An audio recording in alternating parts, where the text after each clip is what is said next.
Despite a Democratic majority, the president's student loan forgiveness plan may be facing a challenge from the U.S. Senate. The network's Natalie LaRoche-Pietri from our D.C. bureau is in Washington this morning.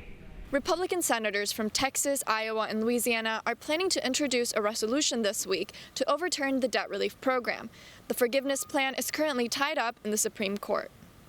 The Biden administration proposal promises to wipe out up to $20,000 of federal student loans to eligible borrowers. Senators John Cornyn of Texas, Joni Ernst of Iowa, and Bill Cassidy of Louisiana said their Congressional Review Act dissolves the proposal because the White House overstepped its authority by not checking with Congress first.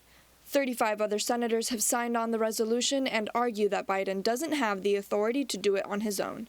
Senator Cassidy said, quote, President Biden's student loan scheme does not forgive debt. It just transfers the burden from those who willingly took out loans to those who never went to college or sacrificed to pay their loans off. While Biden would likely veto the measure if it passes both chambers, it would still force Democrats to weigh in on what they think about the loan forgiveness program. As some legislators face tight re-elections next year, they may not want to go on records on the issue, but the resolution depends on some Democratic votes in order to pass. Other Democrats openly criticize the resolution, saying it doesn't target the root of rising education costs. The Supreme Court heard oral arguments last month on whether the student loan forgiveness program is constitutional. The High Court is expected to make a ruling in the summer or sooner.